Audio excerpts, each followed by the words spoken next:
Okay, so let's talk about some redistribution policies. And there are basically, I know there are more, but I want to talk about three, which is public goods, which we already talked a little bit earlier in the context of the free rider problem, and a negative income tax model, which is very popular, introduced by Milton Friedman, a Nobel laureate of economics, and commonly used alternative to the negative income tax, but something that's a little bit similar, the earned income tax credit. So let's start with the tax finance, tax finance public investments, or tax finance public investments in social mobility. So tax finance public investment in social mobility, that is what the Europeans do a lot. So I'm a European, so I could study for free. I even got my PhD for free, and I got even paid. And so many European countries, but also many East Asian countries, they make, for example, education as a public good.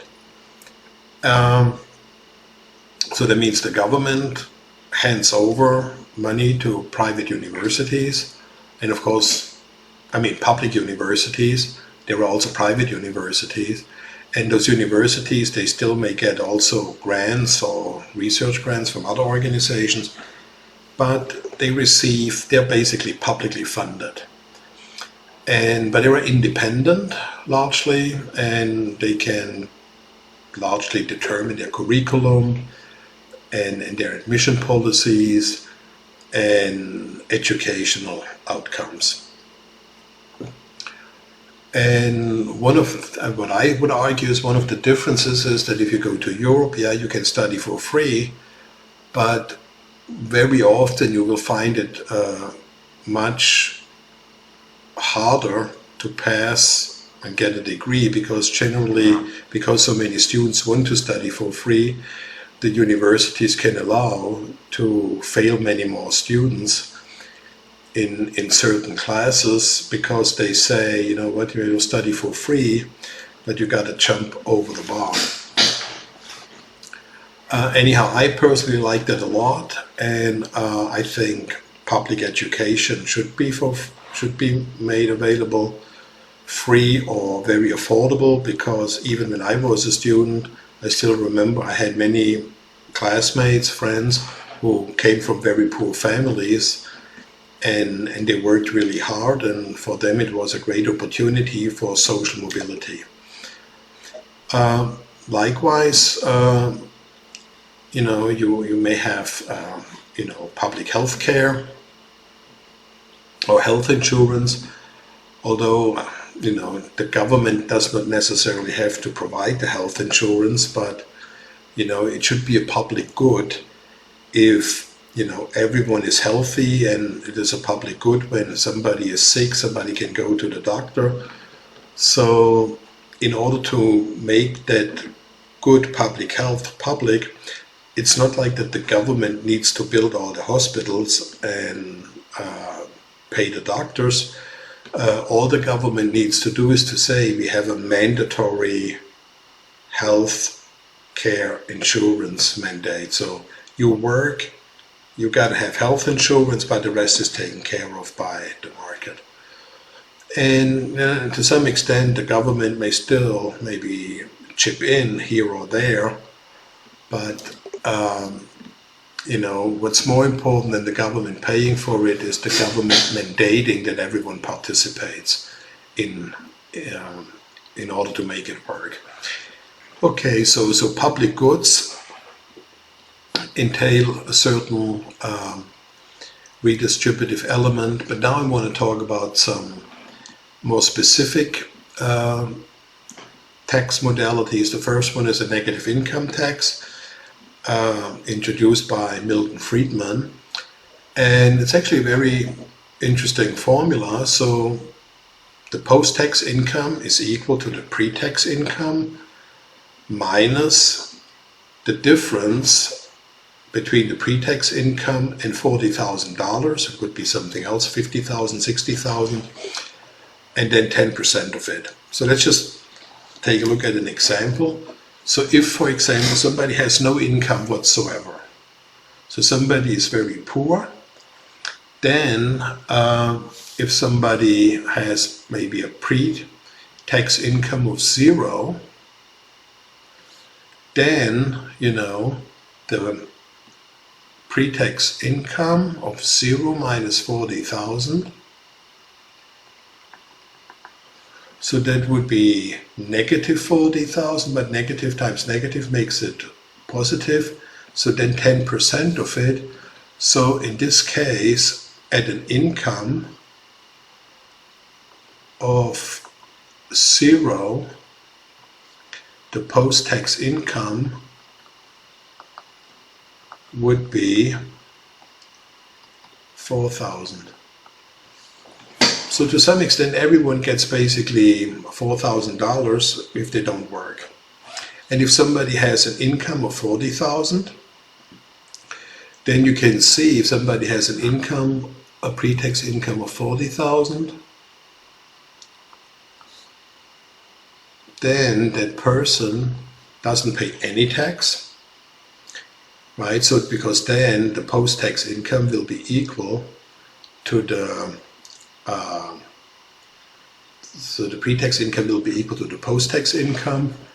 But if somebody is very rich and makes, for example, $140,000 before taxes, and then we get here 140,000, then the person's post-tax income is 140,000 minus 10% of 100,000. So that's 10,000. So then the post-tax income, so then this person would pay $10,000 in taxes. So in other words,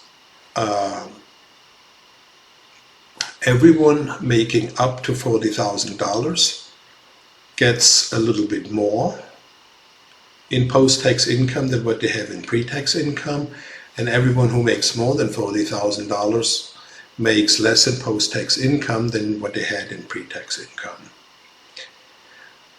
Okay, but what people don't like about that system is the fact that everybody gets immediately $4,000, and that's not considered to be particularly incentive compatible. So therefore, there is another tax system which is known as the earned income tax credits, and that is what many countries actually do. And so let's just do an example. So earned income tax credit means that, let's say, for every dollar that you earn up to $15,000 of income, on every dollar earned, you get 40% of an earned income tax credit. So that means if you earn $15,000 of income, then you have earned an income tax credit of 15,000 times 0.4, which is $6,000. So once you reach $15,000 of income, your post-tax income will actually be $21,000. But if you work nothing, and you make zero income, you don't get anything like with the, the negative income tax. So therefore you need to work in order to earn that income tax credit. So somebody who works and makes $15,000 actually gets a post-tax income of $21,000, so 15 plus 6. And if somebody only makes $10,000, then that person only gets a post-tax income of 14,000, so 10,000 times 0.4. So the idea is of that earned income tax credit that everyone has an incentive to work more and more and more. But this is only for the phase-in zone. So we have several zones, and during the phase-in zone, you get 40 cents on every dollar earned, and that all the way up to $6,000. And then let's say between 15,000 and 30,000, you just keep on getting the maximum credit of 6,000. So somebody who makes $20,000 also gets $6,000. So that person who makes 20,000 gets in total 26,000, and the person who gets who earns 30,000, that's the end of the plateau zone, gets then 36,000.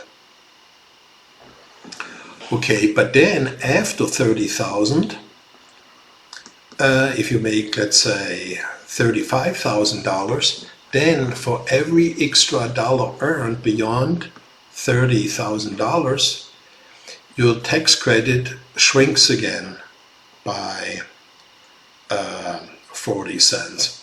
Okay, so initially in the plateau zone you get $6,000, but now let's say you earn $31,000.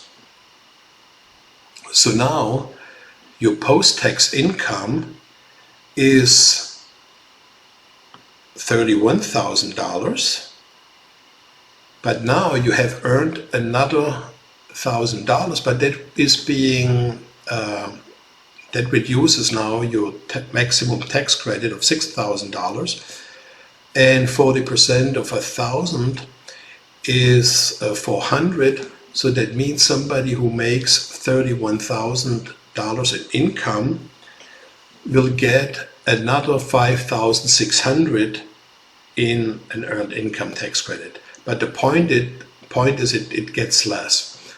And somebody who makes $45,000, which is the end of the phase out zone, well, that person has made $15,000 beyond 30,000, and that means, you know, the entire tax credit is now being basically used up.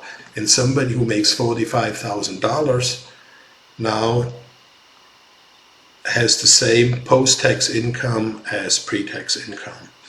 And everyone who makes more than $45,000 is then subject to some kind of a general income tax or federal income tax of, I don't know, 20, 30, 40%. But the focus here of the earned income tax credit is really on the poorer segments of society, and to show you know, how the earned income tax credit system is presumably better in terms of incentives for the poor to actually to find a job. Yeah, how that is better. So in sum, again, we have a phase-in zone, a plateau zone, and a phase-out zone. And here in this example, our phase-in zone is up to an income of 15,000, meaning for every dollar that you earn, you get a tax credit of 0.4, up to a total of 6,000. Then we have this range where everyone gets 6,000, between 15,000 and 13,000, but then between 30,000 and 45,000, it phases out again. Okay, so